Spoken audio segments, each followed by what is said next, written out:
Hi hello friends, మేము కోట సత్యమ్మ గుడిలో భోంచేసామని చెప్పాం కదా. చాలా బాగుందండి. అసలు చిక్కుడుకాయ కర్రీ, పుదీనా కొత్తిమీర చట్నీ, సాంబారు, పప్పు, ఇంకా ఎవరు అక్కడ నైవేద్యం పొంగల్గా పెట్టుకున్నారండి. అవి పిలిచి మరీ పెట్టారు. ఎంత అదృష్టం ఉండాలో కదా. అసలు చాలా బాగుందని నేనైతే 2 టైమ్స్ తిన్నానండి. ఇంకా కరెక్ట్ టైం కదా, 2 అయ్యిందనమాట. అప్పటికే మాకు భోజనం టైం కదా. ఎవరో ఒక దేవత పిలిచినట్టే ఉందనిపించిందండి. భోజనానికి రండి అని చెప్పి అలా భోంచేసి బయట ఇలా వ్యూస్ తీశానమాట. ఇదంతా గుడి ప్రాంగణం అండి, భోజనశాల దగ్గర అనమాట. ఈ చుట్టూతో చూసారు ఎంత బాగుందో. ఓ పక్కనేమో ఎండ, ఓ పక్కనేమో చలి. అసలు అక్కడ కూడా చెట్లు కూడా చాలా రకరకాల వింత చెట్లు ఉన్నాయండి. అడవి బాదం చెట్టు కూడా ఉంది. దాని బయటే చూసారా, ఇది వాడపల్లి వెంకన్న దర్శనం తర్వాత బయట అనమాట నర్సరీలు ఉన్నాయండి. అక్కడ చిన్న చిన్న నర్సరీలు పెట్టారు చూసారా. రకరకాల చామంతులు, పిటూనియాస్, అంటే అందరికీ మొక్కల పిచ్చి బాగా ఎక్కువైపోయింది కదా, అందువల్ల నర్సరీస్ కూడా ఎక్కువైపోయినాయండి. అసలు చామంతులు అయితే ఎంత బాగున్నాయనండి. ఒక ప్లాంట్, పెద్ద ప్లాంట్, చెట్టు నిండా పూలు ఉన్నాయి. 50 రూపీస్ చెప్పారండి. కాకపోతే ఏంటంటే నేను ఇక్కడ నుంచి తీసుకుని మళ్ళీ గుడివాడ దాకా రావాలి అంటే అసలే బస్సులు ఖాళీగా ఉండట్లేదు అని చెప్పి కొంచెం భయపడి నేను పెద్దగా ప్లాన్స్ తీసుకోలేదనమాట. చూసారా పాట్స్ అవి కూడా ఎంత బాగున్నాయో. అక్కడి నుంచి ఇంకా మేము అక్కడే ఉన్న ఇంటికి వచ్చేసామండి. ఇంటికి వచ్చేసి ఇక్కడ నర్సరీ ఒకటి ఉందండి, అక్కడ సచివేణి గారి దగ్గరలో ఆ నర్సరీకి వెళ్ళామన్నమాట. ఆవిడ వర్మీ కంపోస్ట్, కోకోపీట్ అవి తీసుకుంటామంటే అక్కడికి వెళ్ళానమాట. అక్కడ తీసానండి ఇదంతా. చూసారా అక్కడ ఒక చాలా పెద్ద నర్సరీ అండి. అసలు ఎంత పెద్ద నర్సరీ అంటే భూమిలో కల్లా వెళ్ళిపోయినాయండి వేర్లన్నీ. అసలు పెద్ద పెద్ద ఒక అడవిలాగా, చిట్టడవిలాగా అయిపోయింది. రకరకాల ప్లాంట్స్ మనకు తెలుసు కదా ఏం కావాలో ఏంటనేది, అన్నీ ఉండిపోయినాయండి. ఇంకా కొత్త రకాల పువ్వులు కూడా ఉన్నాయి. అసలు ఆ పువ్వులు పేర్లు కూడా తెలియదు. అదే క్రేపర్లా ఉంది చూసారు, బ్లూ రంగు పూలు. అసలు నాకు వాటి పేర్లు కూడా తెలియదు. ఇంకా అలా గ్రీనరీగా ఉంది కదా అని చెప్పి నేను పిక్స్ తీసుకుంటూ వెళ్ళిపోయాను అనమాట. మొత్తం ఎన్ని సందులు తిరిగినా చూసారా, అవి పెద్ద పెద్ద చెట్లు అండి. అసలు నిజంగానే ఎంతంత ఉన్నాయో చూసారా. ఒక్కొక్కటి 2000, 3000 కూడా చెప్తున్నారు. ఇక అందరికీ ఇష్టమైనవే కదా మొక్కలంటే, ఎవరు తగ్గవి వాళ్ళు కొనుక్కెళ్తూ ఉంటారు. స్పైడర్ ప్లాంట్స్ ఇట్లాంటివి, రోహియో ప్లాంట్స్ చూసారు ఎంత బాగున్నాయో.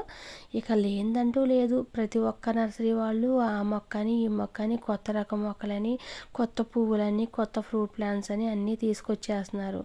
ఎవరో తగ్గాయి వాళ్ళు కొనుక్కెళ్ళిపోతున్నారు. పాట్స్ చక్కగా అట్లాంటివి, వాటర్ లిల్లీస్ అని అవని ఇవని అన్నీ కొనుక్కెళ్ళిపోతున్నారండి. ఇంకా సచివేణి గారు కూడా మీరు మళ్ళీ మళ్ళీ వస్తారు రారా అని చెప్పి మొత్తం చూడండి, మీకు కావాల్సిన ఫ్రూట్ ప్లాంట్స్ ఏమైనా కావాలంటే తీసుకోండి అని చెప్పారు. ట్రై చేశానమాట. నాకు కావాల్సిన ఫ్రూట్ ప్లాంట్స్ అక్కడ ఏమీ లేవు. లాంగ్ మల్బెరీ కోసం చూశానండి, అది కూడా లేదు. వాటర్ లిల్లీ చూసారా ఎలా ఉన్నాయో, అంటే ఇప్పుడు చలికాలం కదా, నిద్రపోయే స్టేజ్ అనుకుంటా అలా ఉన్నాయి. మామూలుగా సమ్మర్లో అట్లా అయితే బాగా ఉంటాయి కదా. అసలు చాలా బాగుందండి నర్సరీ. ఇక్కడ చూసారా మందారం భలే ఉంది కదా కలర్ కూడా. ఇక ఇదంతా ఆ నర్సరీయేనండి, చాలా పెద్ద నర్సరీ అనమాట. ఎందుకంటే నేను ఇంత పెద్ద పెద్ద నర్సరీలు ఎక్కడ రాజమండ్రిలో ఒక చోట చూసినట్లున్నాను. అంటే గుడివాడలో నేను ఎప్పుడు నర్సరీకి వెళ్ళలేదనమాట. అందువల్ల అసలు చూడడానికే నాకు చాలా టైం పట్టింది. ఈ బోగన్విలియా ఇట్లాంటివి, అంటే మల్టీ పెటల్ అంటారు కదా, మల్టీ పెటల్లో కూడా బోగన్విలియా మన రోడ్ సైడ్ కూడా చాలా ఉంటాయండి. అంటే చాలామంది కూడా కార్లలో, బైకుల్లో వెళ్ళినప్పుడు రోడ్ సైడ్ ఉండే బోగన్విలియాలు చక్కగా కట్టర్ తీసుకెళ్ళి కట్ చేసుకుని తెచ్చుకుంటున్నారండి. నేను కూడా ట్రై చేయాలన్నమాట. ఎందుకంటే అందరూ స్టెమ్స్తో బతికిచ్చేస్తున్నారు కదా, నేను ట్రై చేయాలి తెచ్చుకోవడానికి కూడా. అలాగే మల్టీ పెటల్ కూడా చాలా బాగుంటున్నాయండి. ఎడీనియమ్స్ చూసారు ఎంత బాగున్నాయో.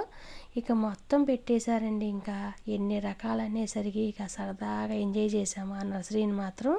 ఇంకా స్వీట్ లెమన్స్ అట్లాంటివి ఏమీ లేవన్నమాట. చూసారు ఎంత పెద్ద అడవిలాగా అయిపోయిందో. అండ్ ఏంటంటే ఒక చిన్న పాట్‌లేనండి. చిన్న చిన్న కవర్‌లో కూడా అంత పెద్ద అడవిలాగా ఎలా అవుతున్నాయో నాకు అర్థం కావట్లేదు. వాళ్ళేమేస్తున్నారో అక్కడ తీసుకుంటే ప్లాంట్ బానే ఉంటుంది. మన దగ్గరికొచ్చినాక ఒక 4 రోజులు, 5 రోజులు పువ్వులతో పూస్తుంది. ఆ తర్వాత ఆ మొక్క చనిపోతుందనమాట. ఈ మధ్య చిన్న చిన్న ప్లాంట్స్‌కి చిన్న ప్లాస్టిక్ కప్స్ పెడుతున్నారండి. నేను లాస్ట్ టైం హైబ్రిడ్ ప్లాంట్‌కి చిన్న కప్పు తీయపోవడం వల్ల మొక్క చనిపోయింది. ఇక్కడ చూసారా గ్రీన్ నెట్ ఎలా కట్టారో గ్రీనరీగా ఉందనమాట. ఇండోర్ ప్లాంట్స్, అవుట్‌డోర్ ప్లాంట్స్ కూడా ఉన్నాయి. ఈసారి ఏం చేశానంటే నేను వాడపల్లిలో 2 మందార మొక్కలు తీసుకున్నాను. వాటికి కూడా చిన్న కప్స్ వచ్చినాయనమాట. జాగ్రత్తగా ఆ మట్టి అంతా విడదీసేసి ఆ కప్పుని కట్ చేసేసి దూరంగా పడేయమన్నారు సచివేణి గారు. అందుకని కప్పు తీసేసి ఇంకా సాయిల్‌లో పెట్టేశాననమాట 2.